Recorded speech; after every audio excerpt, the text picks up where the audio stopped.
I'd like everybody to calm down so that we can get on with the business of the session. Wow, that was fast. Thank you. Okay, so the mission of the Lynn Preston Perfect Pitch Contest is to help students develop the communication skills needed to express an idea in a clear, concise, and compelling manner by stating why the topic is important, what they are doing to enhance and bring value to the topic, and what they anticipate the impact will be if the project is successful.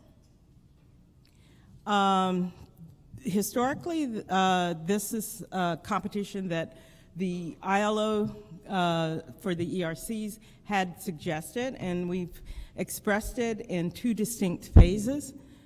The first phase occurs in local competitions at the ERCs, and ideally every ERC student gets an opportunity to learn about the perfect pitch communication skills and gets an opportunity to pitch, gets feedback from mentors, and can improve while trying to compete in the ERC internal selection process. This is the main value of the perfect pitch because it benefits all ERC students, not just the 14 that you're going to see here today. The PPC is designed so that students can pitch concepts that go beyond startup companies by providing a platform for them to also pitch their research projects or any other project ideas that they may have. A good rule of thumb is that every ERC should participate in the local ERC coaching and contest at least twice, and after that, they could opt out. Okay. The incentive for the students is, and then the second phase is the national stage where we have an ERC-wide competition, which is what we're doing today. The students are incentivized at this stage with a $5,000 cash prize for the first place student. And this is our way of trying to motivate them to really invest some time in learning these skills and perfecting them.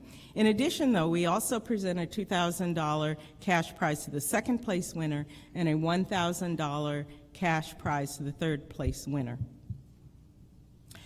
This competition will be judged by a panel this year of 5 judges, and they're going to bring attention and prestige to the winners. It also entices the faculty, students, and staff sponsors and the NSF to better value the perfect pitch competition and support it by contributing their time and resources to it. So as a result, besides the $5,000, the cash purse, we also, to encourage participation by the whole community, offer a perpetual trophy to the ERC home of the first place winner. So I would like to, and you'll get a chance to see the trophy later. Later today, as a matter of fact, we will actually present the outcome of the competition. That's going to be at 2:45 p.m. And we'll be awarding the third, second, and first place cash prizes along with the trophy. So what I need to just point out that we'll also be taking photos of the ERC center director along with the student that's won, and the ILOs and the education director. So please stay after the awards ceremony so we can get those photos, and you'll have some nice things to take home with you and share with the rest of the community. So I'm going to introduce the judges now. As I pointed out before, we have 5 judges, and I forgot to get, okay, we have the pictures up there. Okay, this is in the order. The first judge is Dr. Alan Arnold. Would you stand up, or at least wave? Who's the Director of Research Development of the MSI STEM Research Development Consortium. We also have Dr. Deborah Goodings, who is a professor and Associate Dean of Engineering at George Mason University. She was also previously a division director at ERC. Dr. Steve McKnight, he's a vice president for strategic alliances at Virginia Tech, as well as the professor of biomedical engineering and mechanics, also a former division director from NSF Engineering. Dr. Peter Sanborn is the director of the Maryland Technology Enterprise Institute at the University of Maryland.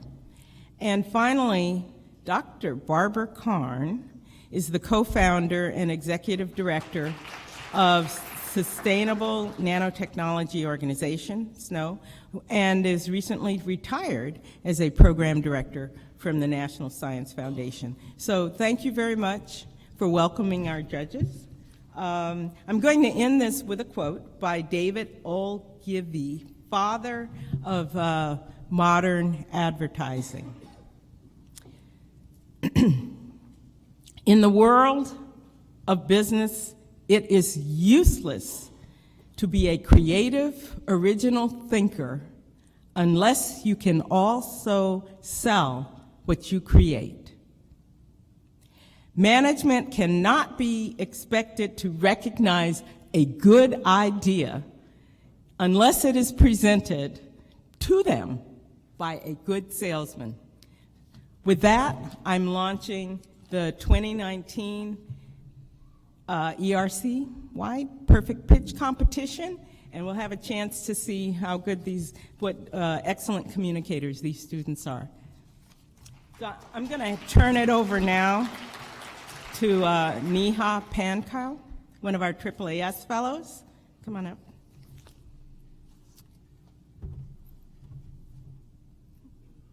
Thank you. Ooh.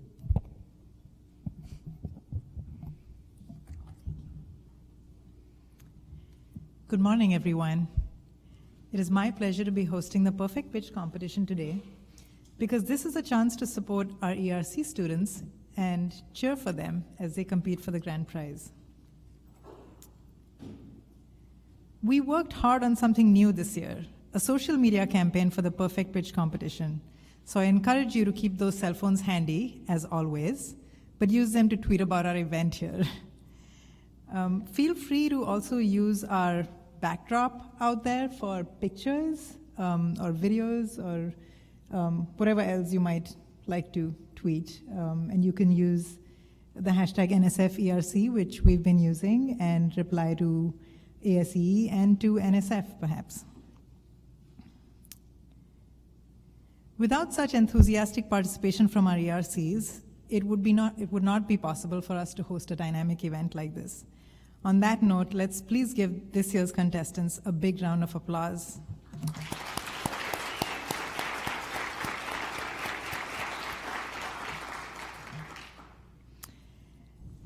And I will absolutely request a second round of applause for our judges who have so graciously agreed to be here today.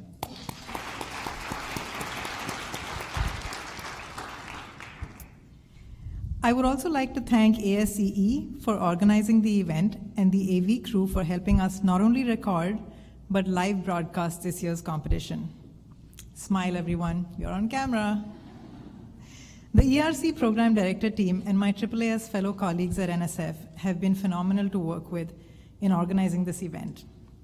And last but absolutely not the least, you as the audience give meaning to the Perfect Pitch competition by being here, supporting the contestants, and making me look like I have a job. Before I get any further, allow me to introduce myself. My name is Neha Pankau, and I am a AAAS Science and Technology Policy Fellow at the National Science Foundation. I'm an engineer by training, guilty of seriously dabbling in biology. I'm delighted to be here, and I look forward to us spending the next couple of hours celebrating our ERC students. I'm going to speak a bit about the structure and agenda for the competition today, but before that, let's get a sense of our audience. How many people have been to a previous ERC meeting? Show of hands. Wow. That's great. Let's see who's traveled the farthest. Who traveled at least 2 hours to be here? It's a lot of people. Who traveled maybe at least 4 hours to be here? Wow. That's an investment. Okay. Anyone who simply didn't leave the venue since last time? That was an internet joke. I thought they were foolproof. Do we have any first-time attendees with us here today? Oh, yes, please. Round of applause. First-time attendees, welcome.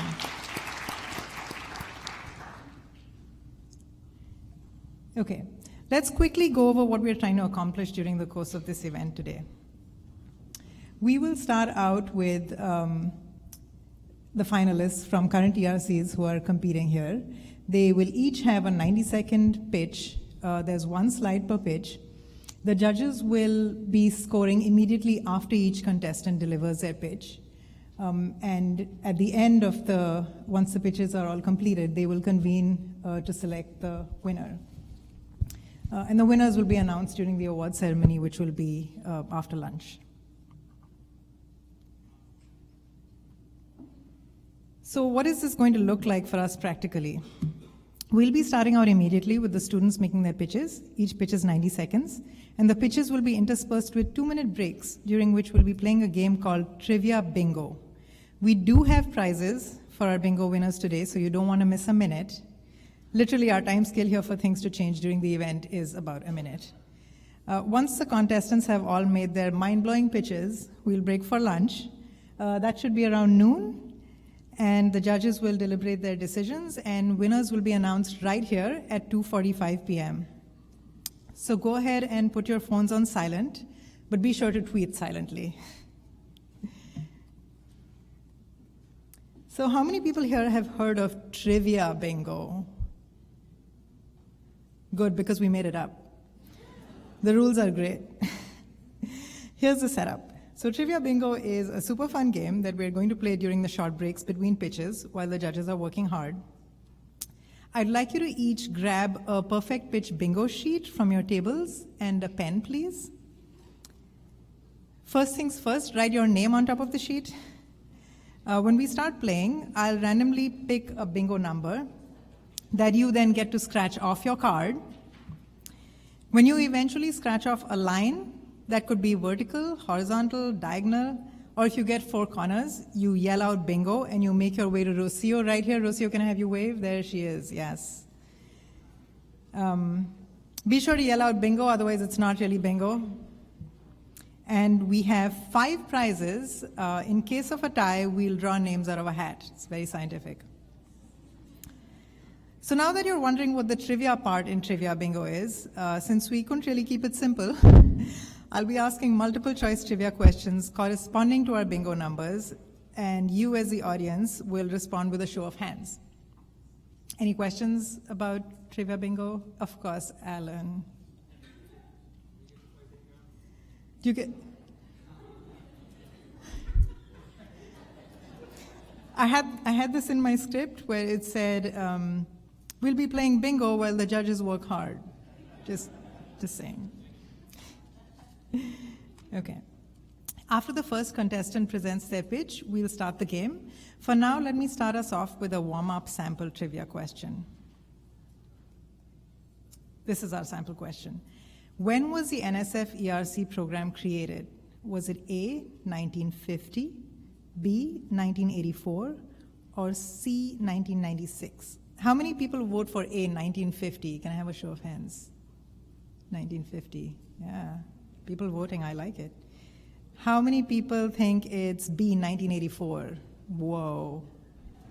That's a real show of hands.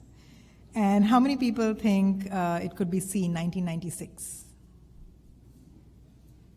Okay, so trivia might end up being trivial here because pretty much all of you got it right. It's B, 1984. The NSF ERC program was created in 1984.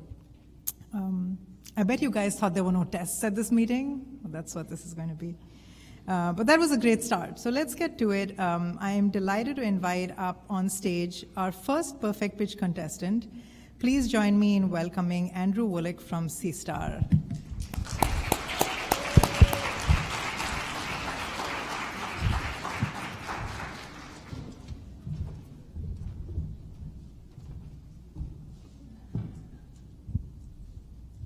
degrees centigrade. That's the temperature limit put forth by the 195 countries that have signed the Paris Agreement. Now, I'm not here to debate the politics of the agreement. I'm here to say that 2 degrees doesn't give us a lot of leeway. And so if we want any shot at meeting that limit, we have to cut our greenhouse gas emissions immediately. So how do we do this? Where are they coming from?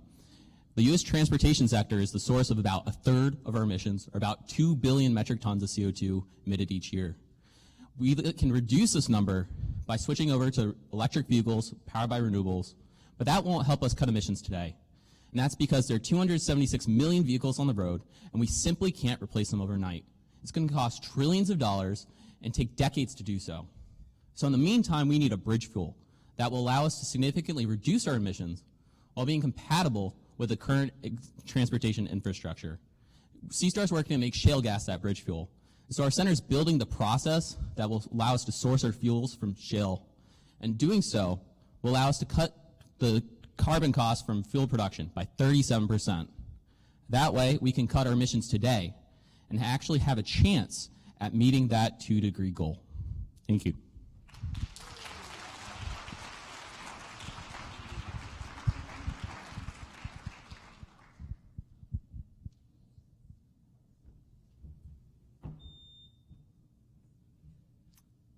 Thank you, Andrew. Talk about public speaking. Andrew set the bar pretty high, but they've sent me back here to level it out. Okay, so let's go ahead and start with the bingo part of the game. I'm going to go ahead and pick one of these numbers here. We have a number 12. So go ahead and scratch off number 12 on your bingo cards. And there's our question number 12. Let me get to the question too. Which acronym below does not belong to an NSF ERC? Is it A, mirth, B, peer, or C, wink? How many of you think it's A, mirth, that does not belong in the list of ERC acronyms? Anybody for B, peer? Anyone for C, wink? It is C, wink. Yeah, wink is not an NSF ERC. It's a good one, though. It's a good one. It's not an NSF ERC acronym. Okay, great. At this point in time, well, I was assuming nobody was going to yell bingo, so I didn't really give you guys much time there. But let me go ahead and invite our second contestant for the day, Benjamin Chrysler from Quest.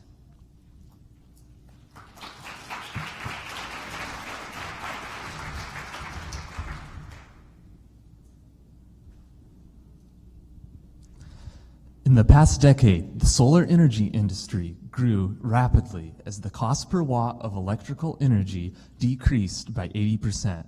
In the next decade, that cost reduction is expected to slow by 40% as the industry matures. In order to ensure continued growth, we need to consider high-efficiency technologies at a low cost. We at Quest propose inexpensive holographic light management to more effectively utilize the solar resource and increase electrical energy generation by 35%. Our patented technology works by using holograms to send different colors of direct sunlight to different solar cells, each optimized for converting its own particular color. Unlike other high-efficiency designs, diffuse sunlight scattered off the atmosphere and accounting for 20 to 40% of total sunlight is transmitted through the hologram and converted. According to our economic models, holographic light management has potential for reducing the cost of solar energy by 20%. Join us, invest in the future, as we seek to continue the sustainable growth of the solar energy industry. Thank you.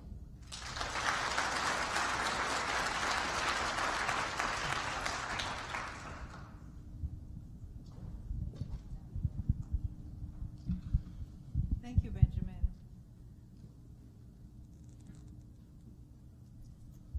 Okay, let's go ahead and pick our next bingo number.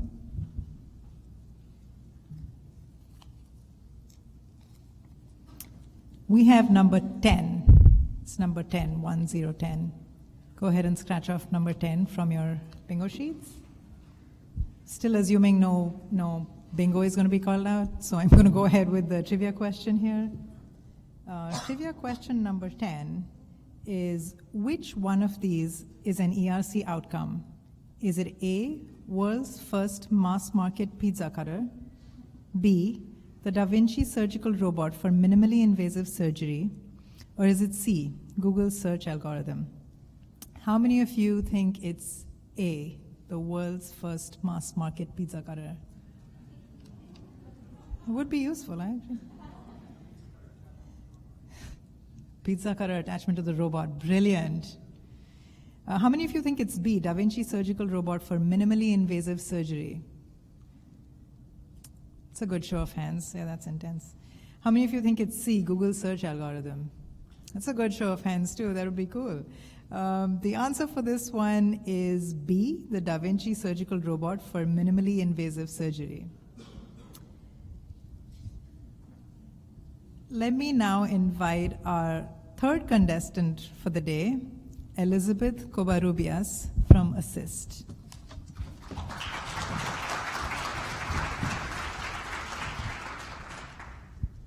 Wouldn't it be nice if the clothing you wore could save your life? Well, that is the exact goal at the Assist Research Center. Heart disease is a leading cause of death worldwide.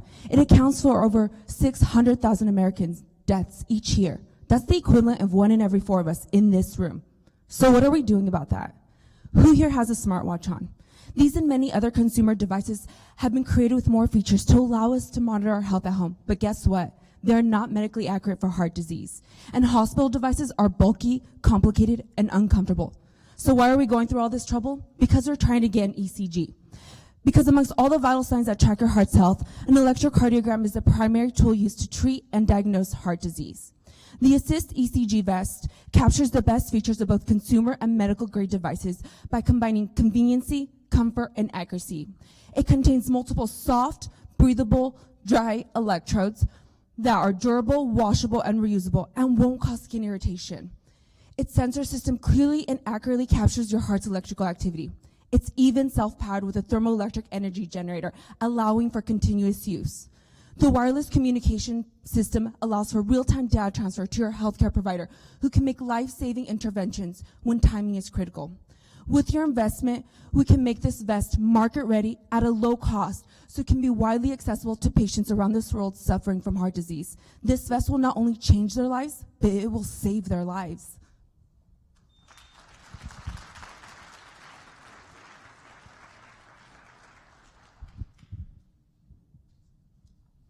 Thank you, Elizabeth. That was incredible. But I'm back up here in my regular clothes now. I feel very plain. Okay, I'm going to go ahead and pick another bingo number. We have number 6, everyone. It's number 6. Go ahead and scratch off number 6 if you have it on your cards. Oops. And we have question number 6 here as well, which is, which state currently has the most number of active ERC awards? Is it A, California, B, Texas, or C, North Carolina? How many people think it's A, California? This is a trick question. Okay. How many people think it's B, Texas? We have a very knowledgeable crowd. How many people think it's C, North Carolina?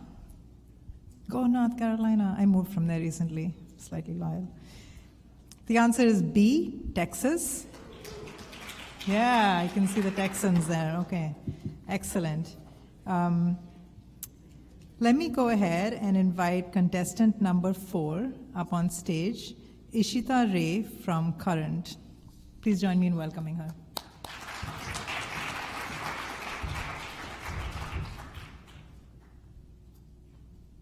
Blackest night in U.S. history. Powerless. Paralyzed. These are some headlines used to describe major American power blackouts. Sustained outages cost the U.S. economy $26 billion and affect more than 70 million people each year, because the power grid takes water, transportation, and other critical infrastructures down with it. What's worse is that the more we upgrade the aging grid infrastructure with dynamic, converter-based renewable sources like wind or solar, the less we understand the system, the less we know how it will respond to an attack or a natural disaster, because the underlying physical rules will completely change. Our solution is measuring impedance interactions of power electronic converters, or MIOPEC for short. Unlike other stability assessment tools, MIOPEC captures both the high-frequency behavior of converters as well as the slow changes in grid topology. It does so by using a network impedance model and generating security indexes that make sense for converter-based renewable systems. Using MIOPEC can prevent sustained outages and save $1.5 million per event in black start costs alone. So we want to create a user group consisting of regional utilities and energy consultants who work on grid transformation projects so we can enable them in designing our sustainable grid of the future. Thank you.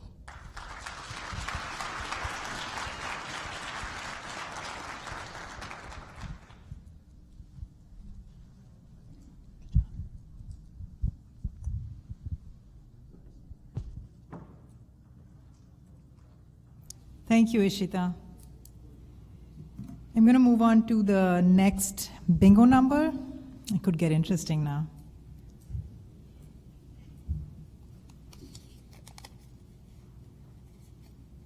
Lucky number 1. Do we have any yelling in the house? Not yet. This is really building up the suspense here. I like it. Okay. Question number 1 is, the Gen 4 ERC solicitation goals were formed after a study from A, the National Academies of Science and Engineering, B, the National Academies of Science, Engineering and Medicine, or C, the National Academies of Engineering. How many of you think it could be A, the National Academies of Science and Engineering? Nobody wants to be grouped with science. How many of you think it could be B, the National Academies of Science, Engineering, and Medicine? Okay, that's a good show of hands.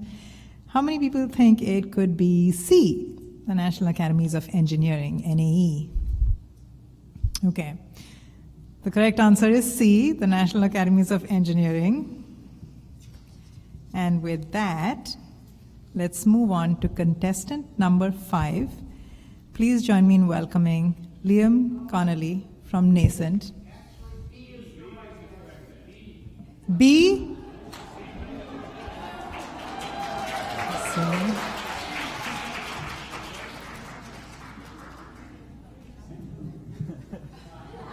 Luckily, the bingo prizes are not at all associated with the trivia questions. I do take credit for designing this game. Thank you. Liam, please.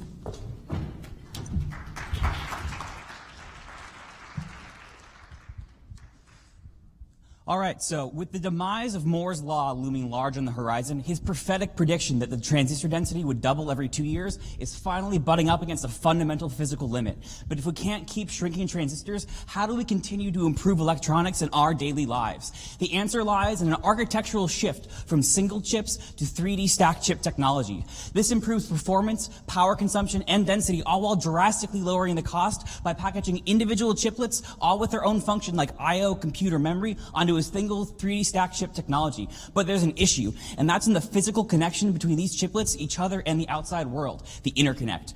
Now, these interconnects are still fabricated with 1970s technology that is drastically limited in shape, size, pitch, and resolution. But that's okay, because we have the perfect solution. Our novel microscale selective laser sintering technology is the world's most precise metal 3D printer by a long shot, and it can fabricate the high aspect ratio, high density interconnects required to make this technology a reality. This has wide-ranging high impacts in areas such as mobile computing for artificial intelligence, embedded systems like biometric sensors and self-driving vehicles, all the way to new applications like microscale robotics for cancer treatments that are fractions of the cost of existing chemo or radiation. But the real beauty in this platform technology is that its applications are truly only as limited as our own imaginations. Thank you.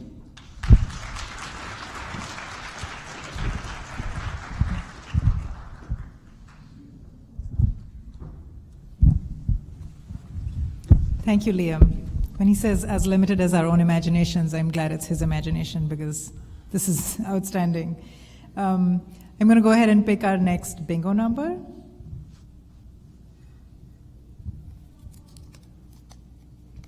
We have number 14, 1-4, number 14. If you have number 14 on your bingo sheet, please scratch it off. If you have a vertical, a horizontal, a diagonal line, or 4 corners, let's hear some yelling. Okay, more suspense. Let's go ahead and read question 14. On average, how many graduate students participate in ERCs each year? Is it A, 600, B, 1,600, or C, 6,100? How many people think it's A, 600 students each year? Okay. How many people think it's B, 1,600 students each year? Students, they're keeping track of you, good. How many people think it's C, 6,100 students each year? Okay, it's pretty clear, okay. So it is, in fact, B, 1,600 students each year. Most of you had that right. And next, let's invite up contestant number 6, Pranjal Nautiyal from CELMET. Please join me in welcoming him.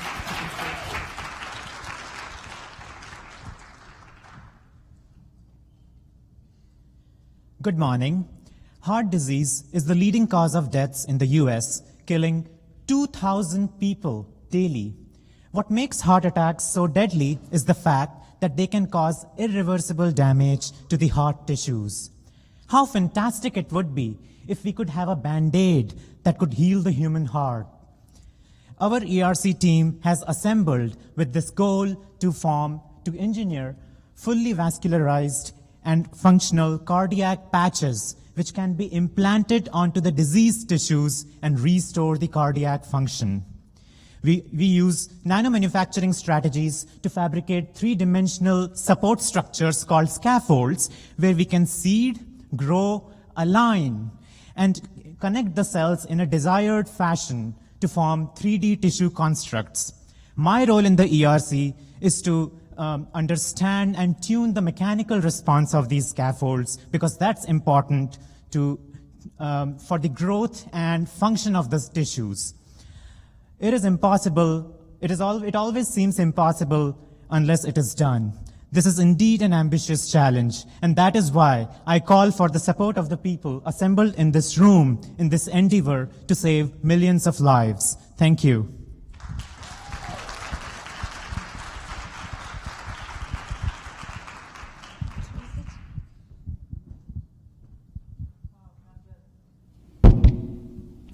Pranjal, that was great. Topic close to my heart. Let me know when you graduate so you can hire me. Okay, I'm going to move on to our bingo number. Suspense has built up.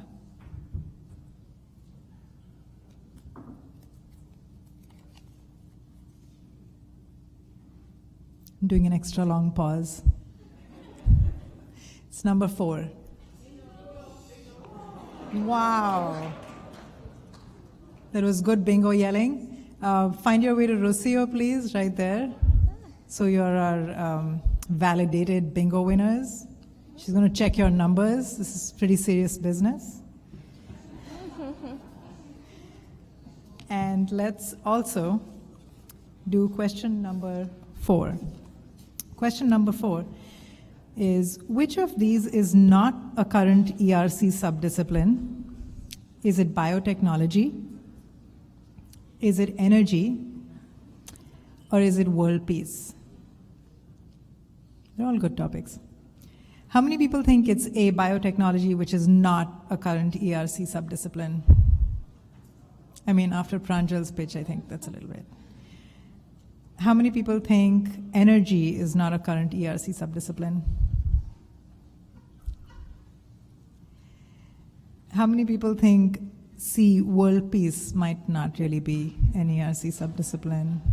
It might not, yeah. The answer is C, world peace is currently not an ERC subdiscipline. And with that, let me welcome on stage our next contestant, contestant number 7, Alexandria Wilcole from TAMS.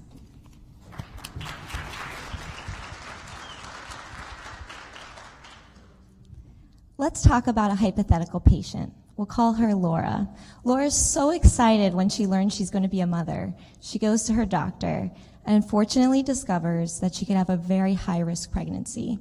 Because what I haven't told you about Laura is that she's diabetic, which puts her at risk for preeclampsia, an ultimately life-threatening condition for Laura and her baby.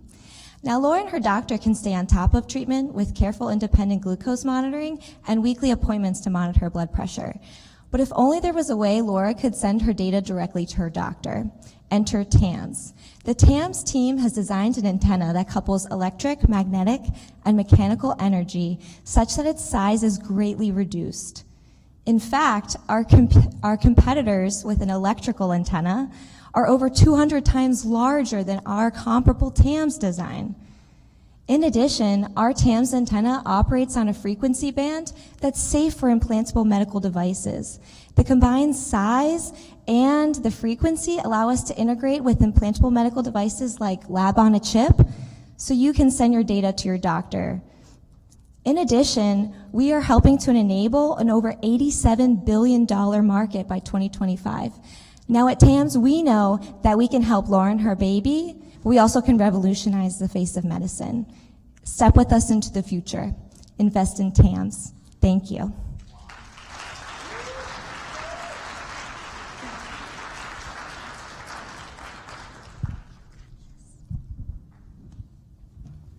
Thank you, Alexandria. It's so hard to stay focused on what I'm doing because these students are so amazing that I sit there and listen to them and my mouth falls open. And suddenly I realize I need to be up here. That was incredible. So what we're going to do is we're going to skip the bingo numbers part of it now because it seems like we have some great winners. I'm still going to call the numbers out, so we can still play for fun. There's just not going to be prizes. I'm still going to call the numbers out. I'm glad you guys like the bingo. That's just really raised my self-esteem here. With that, our next, I have to call it a question number now, is 16, number 16. Bingo for fun, no prizes. Disclaimer. So number 16 is about planning grants for ERCs. Planning grants for ERCs are A, required to apply for an ERC, B, 3-year awards for $100,000 a year, or C, 1-year awards for $100,000. How many people think it's A, required to apply for an ERC? How many people think it's B, 3-year awards for $100,000 a year? You guys really know the rules, don't you? How many people think it's C, 1-year awards for $100,000? You already knew this one. It's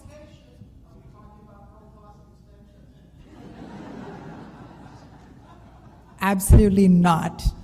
I just said that off the top of my head too. I figured if I say it confidently, it would work. Okay. Let's now put our hands together for our 8th contestant, TJ Fallohoon from Paths Up.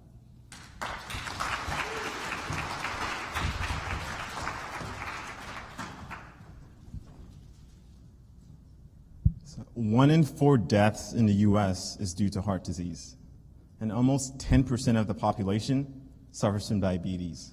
But what's even worse is that these two conditions, heart disease and diabetes, are much more prevalent in underserved communities where access to healthcare is limited and rates of poverty are significantly higher. We are addressing this problem with a novel point-of-care device that consists of 2 components, an implant and a wearable. The implant, which is the size of a grain of rice, is capable of accurately detecting key metabolites associated with heart disease and diabetes. The wearable, similar to a Fitbit or Apple Watch, optically communicates with this implant and sends the patient's glucose level and heart condition to their smartphone as well as to a physician for remote health monitoring to avoid emergency situations. Altogether, this technology makes healthcare more accessible and more affordable for those who need it the most, enabling them to live longer and healthier lives. To make this happen, we wish to work with medical device companies as well as local community leaders to shape the development of this product and get it into the lives of those who need it. Thank you.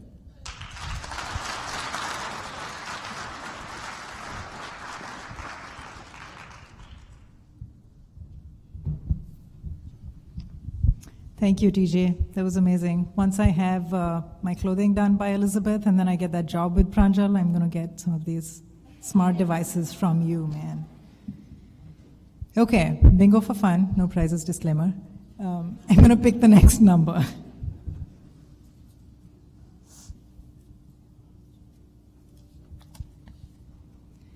We have number 9.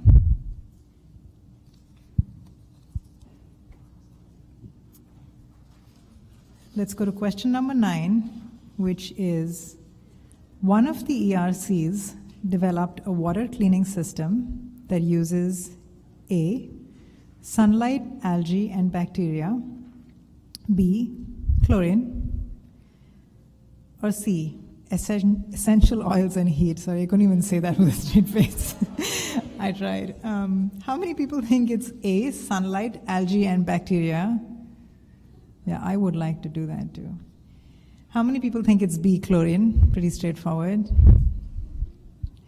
How many people think it's SPA, essential oils and heat? C. Yes, Liam, always think out of the box. I like it. The correct answer to this one is sunlight, algae, and bacteria. So a water cleaning system that uses sunlight, algae, and bacteria. Now, let's welcome up on stage contestant number 9, Shilpi Mukherjee from Poets. Please join me in giving her a hand.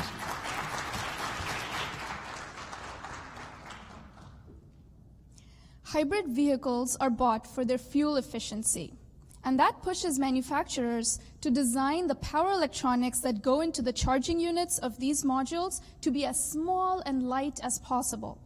But overheating is a problem that's compounded by these smaller components. So companies pour millions of dollars into simulation software to come up with a solution that's electrothermally viable and optimized. And these softwares take weeks to come up with one viable solution. We at Poets have come up with a tool that can do this in a matter of just minutes. And we can come up with not just one, but hundreds of practical designs laid out on an electrothermal optimization curve. We use not billions of elements of physics equations applied to tiny elements of complex geometry, but we use an approximate simple solution to get to a reasonable design fast. This saves thousands of dollars in personnel hours. In the end, we're able to come up with this tool that can help us go farther by working together.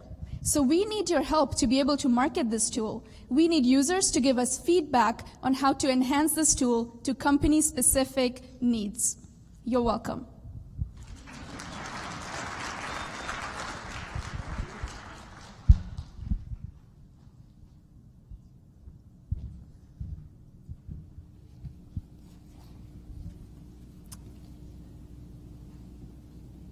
Thank you, Shilpi.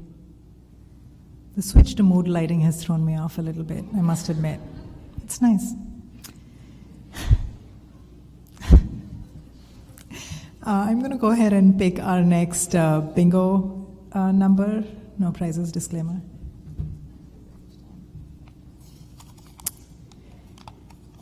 It's number 3. Yes, I love the enthusiasm. You're a bingo winner. Let's go to question number 3. Question is, what percentage of ERC students are female? Is it A, 40%? At least that's what I think I'm reading in the slide. Is it B, 51%? Or is it C, 85%? Yes, let there be light. How many people think it's A, 40%? They are tracking you guys all the time. They know everything about you. How many people think it's B, 51%? Those are close numbers. How many people think it's 85% of ERC students that are female? I was pushing it. Woman can dream. The correct answer is A, 40%. 40% of ERC students are female. It's a really good number for engineering. I don't think I've seen that before. Next up, we have contestant number 10, Renee Tessem from CNT. Come on up, Renee.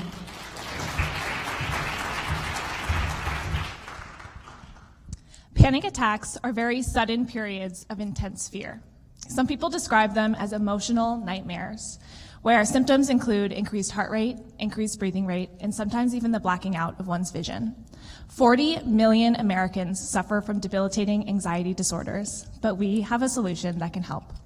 We've designed a cell phone-based app that continuously monitors a user's heart rate and other physiological symptoms. And when a user, so for example, and you get it by accessing data collected from a smartwatch. For example, when a user's heart rate exceeds a threshold value, which indicates the onset of a panic attack, our app automatically initiates customized, discrete, and on-the-go therapy. This therapy can range anything from breathing exercises that allow a user to control their breathing rate, to voice recordings from a loved one or anxiety therapist, to automatic alerts that alert an emergency contact.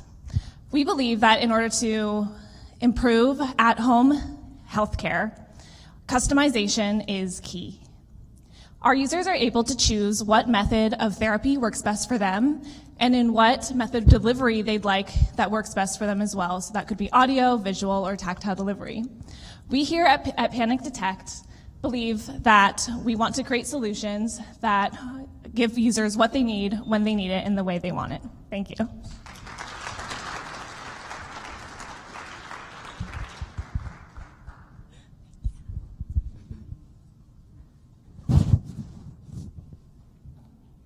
Thank you, Renee. We are going to move on to the next bingo number.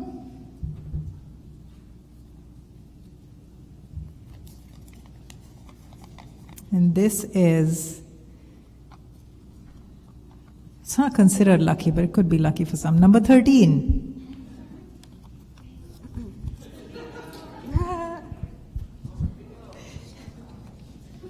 Yay!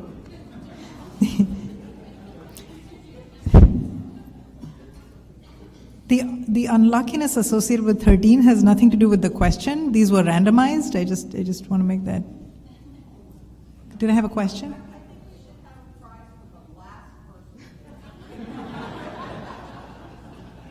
Sponsored by, which ERC is that? We got this. Okay. Question number 13. In what year did NSF start requiring industry support letters with ERC proposals? Was it 1985?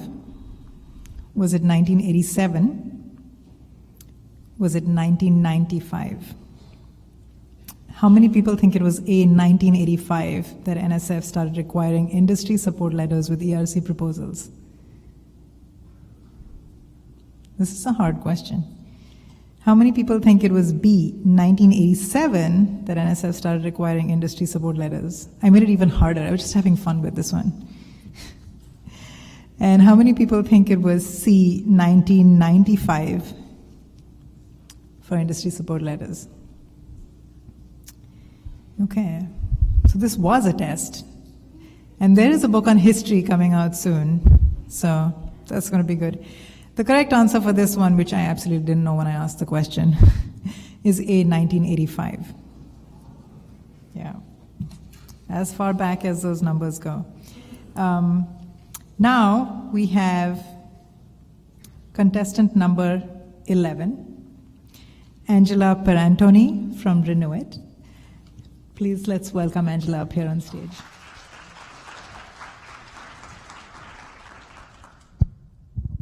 "14 feet. That's the depth of storm surges that battered New York during Hurricane Sandy and caused $70 billion in damage. The threat of more frequent storms like Sandy and the constant creep of sea level rise are pushing coastal cities to build armored levees. But these systems do not weaken waves before impact, making them failure prone without maintenance. In the next 10 years, it will cost $80 billion just to maintain U.S. levees. Now, we saw this as an opportunity to create a self-sustaining solution, a solution that protects coastal infrastructure at half the cost of building new levees. It's called the Living Levee, and it's a gradually sloped wetland built along existing levees. Using treated wastewater from coastal treatment plants as a local water source, we established dense native vegetation, which dissipates waves and increases coastal elevation over time. As another benefit, we've engineered a specialized underground water treatment layer that removes chemicals that persist in treated wastewater, like antibiotics. Climate change adaptation is more than a $5 trillion investment opportunity, and on the front lines are U.S. coastal communities, the places where 130 million of us call home. Our communities need multi-benefit solutions as sea level rise encroaches on already limited space. By trading armored shorelines for native marshes, living levees are the solution to affordably adapt to climate change while treating water.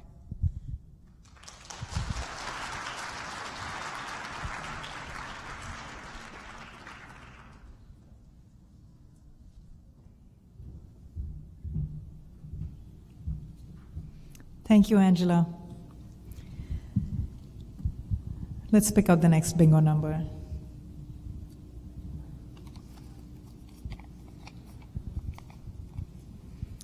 We have number 11.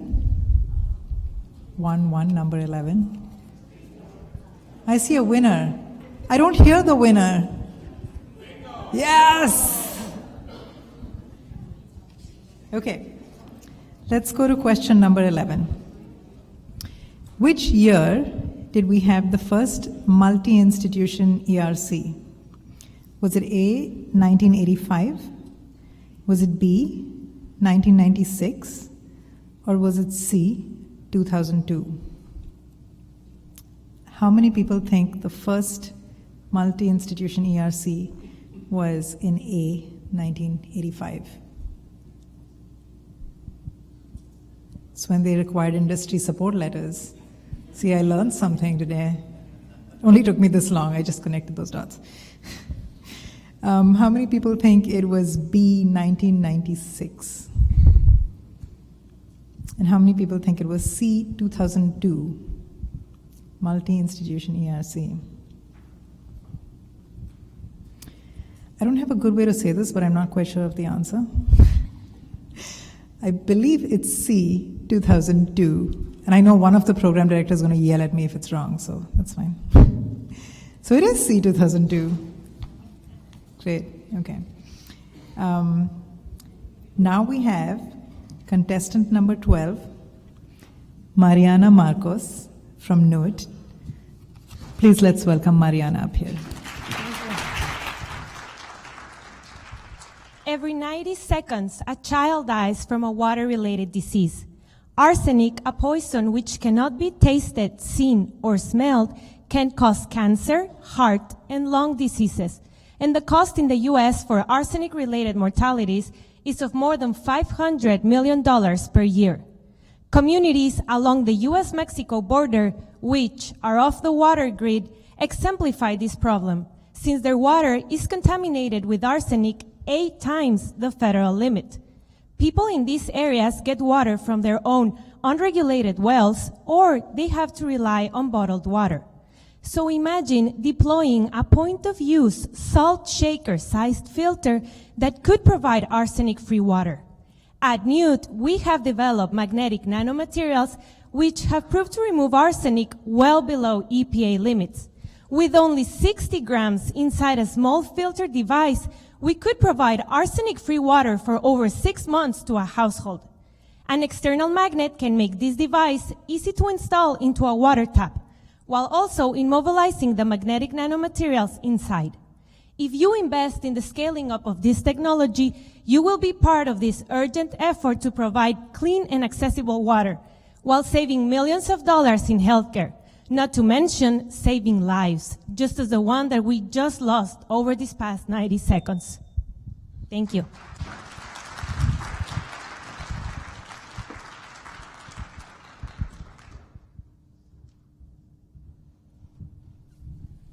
Thank you, Mariana. I'm going to go ahead and pick our next bingo number.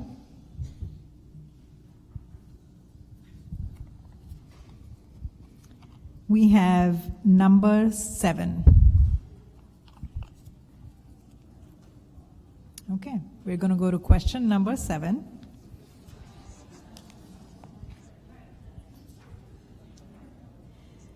Which center is the first group of ERC funded centers? Is it A, Data Storage System Center, B, Institute for System Research, or C, Particle Engineering Research Center? How many people think it's A, which was the first group of ERC funded centers, Data Storage System Center? How many hands for Data Storage System Center? We've got a vote or two. How many hands for B, Institute for System Research? Got a couple of hands. I feel like people are holding back on this one. How many people for C, Particle Engineering Research Center? This has to be all the rest of the hands now, because otherwise I know people are holding back. Okay. Clearly this was a tricky one.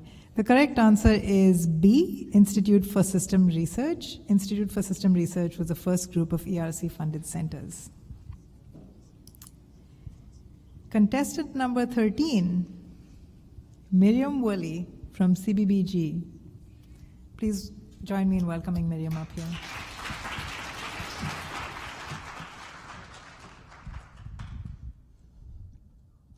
Dust pollution causes 630,000 deaths worldwide every year. In arid regions, nearly 40% of dust is generated by construction work. But it's not just a problem in arid zones. For instance, Toronto's recent boom in construction is producing news headlines with hazardous dust warnings. Construction companies spend millions of dollars every year reducing dust, and millions more in fines for violating dust control regulations. One state fined contractors $5.3 million in just 1 year. The best available method for dust control on construction sites is continuously running a water truck. But that produces vehicle exhausts, wastes water, and is often ineffective. What if instead of continually watering the ground all day, you could have a one-and-done solution? Our carbonate dust control spray is just that. It's a bio-inspired process that uses a natural enzyme to form a wind erosion-resistant soil crust after just one application. It's a triple win, cutting 17% of costs, reducing water usage by 1,000 gallons a day, and producing 92% less dust and vehicle pollution for a typical site. Spray it on and let the enzyme do the work. It's not just breathtaking, it's breath-saving. Thank you.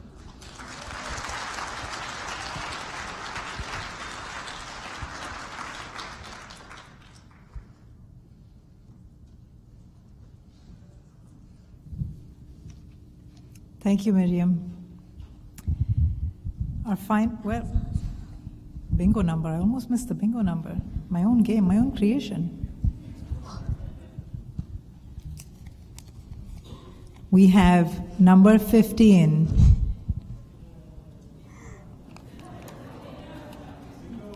I heard some very subdued sounds for the bingo. Okay.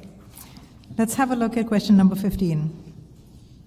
Which of the following was not an ERC outcome? A, Post-it notes. B, first mass market fingerprint identification technology. Or C, the Argus II artificial retina. How many people think Post-it notes was not an ERC outcome? They're well branded, aren't they? How many people think it is B, the first mass market fingerprint identification technology? How many people think it was C, the Argus 2 artificial retina? It was not an ERC outcome. You had it right. Post-it notes are very, very, very well branded. They're not an ERC outcome. Okay. Our final contestant for today is Neelay from CMET. Let's please welcome her on stage.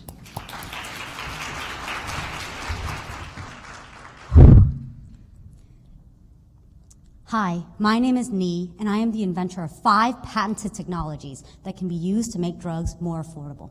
Let me tell you how. Drug development is extremely expensive. It takes $2.6 billion to make a drug, and 1.2 of that billion is actually wasted when false positive drug candidates get put into human clinical trials and fail to get FDA approval because of safety issues. So what can we do about this? Well, pharma companies can actually do benchtop testing to identify unsafe false positive drug candidates, remove them from the actual development pipeline so we don't spend any more time or money. Actually, pharma companies do that now, and they do it on single cells or in mice, and that is not adequate. My patented research at UW-Madison allows us to create what's called human organs on a chip. These are mimics of human organs that allow us to capture the complexity of the human physiology. What we know about stem cells is that stem cells are smart, they take cues from their environment, and then they use that as instruction to self-assemble into organs. So our technology, we take materials, mimic the cues from the major organ systems, and use that to grow stem cells that assemble into human organs on a chip. So what are we doing now, and how can you help? Our technology is patented by WARF, the licensing arm of a university, and it's licensed to a startup called STEM Farm. We need intros to investors and collaborators. My name is Nee. I'm an inventor of this technology. Please talk to me.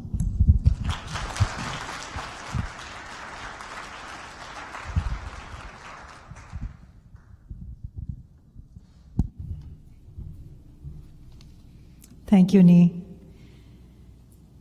Ladies and gentlemen, we have arrived at our last bingo question.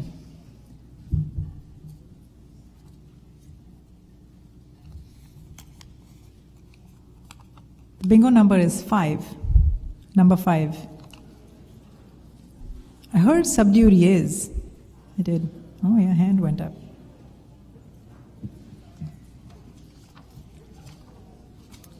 Question number 5.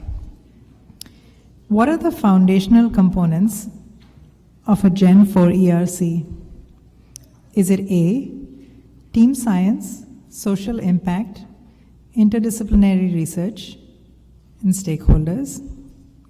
Is it B, diversity and culture of inclusion, workforce development, innovative ecosystem, and convergent research?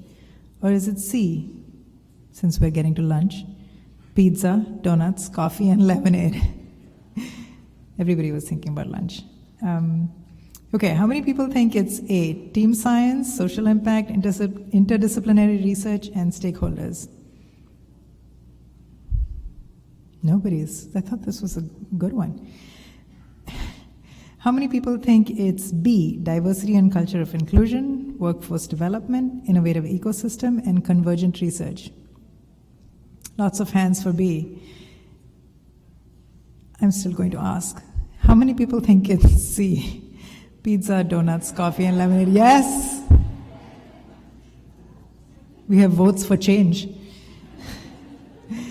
The correct answer is B, diversity and culture of inclusion, workforce development, innovative ecosystem, and convergent research. With that, let's please have one final round of applause for the contestants. They were simply outstanding.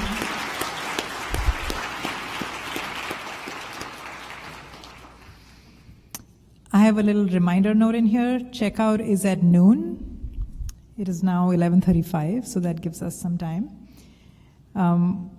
We would also like to announce the bingo winners now, and I will request Sandra to present the coffee mugs to our bingo winners. Tom, would you mind passing me the bingo sheet so I have?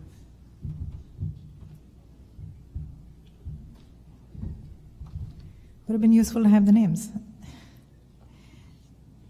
We have Peter Zelkowski, our first bingo winner.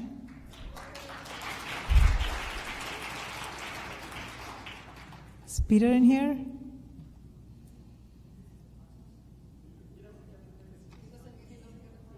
He doesn't get the prize. I know I shouldn't, that's fine. Wait. Peter, good timing. Come up here for your bingo prize. You are lucky. Look at your timing. It's a beautiful coffee mug with the NSF and ERC logos. Congratulations. Our next winner is Kari Yamamoto. Oh, here she is. Fantastic. Congratulations. The NSF ERC coffee mug. Our next winner is Shamil Bostic. Where's Shamil? Hey, Shamil. Congratulations.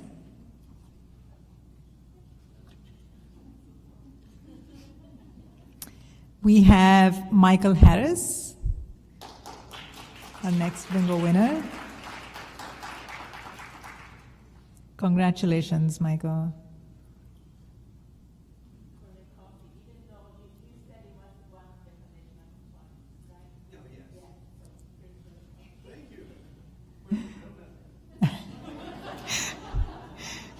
That is a fantastic question. Our next bingo winner is James Oliphant. James, is James in here? Hey, congratulations. The NSF ERC coffee mug.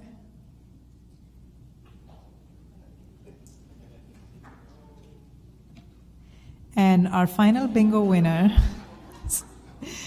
take a bow. Our final bingo winner is Shamika Young. Do we have Shamika in here? Shamika Young. Our final bingo contest winner. Congratulations, Shamika.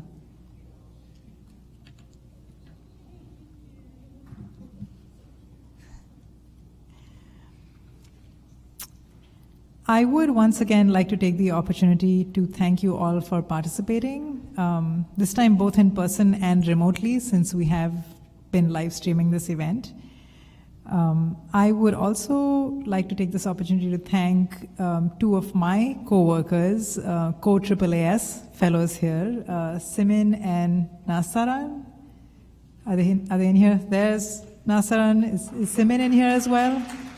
There she is, Simin. There's no way I could have done this without them. So thank you for everything, and I've really enjoyed working with you both. The Perfect Pitch competition symbolizes the commitment of the ERC to its students, who are our future. You'll have to agree that it makes this a very special event for all of us. And with that, folks, we conclude today's Perfect Pitch contest. Please enjoy lunch, which will be served here at noon, while we wait for the winners to be announced. Thank you very much.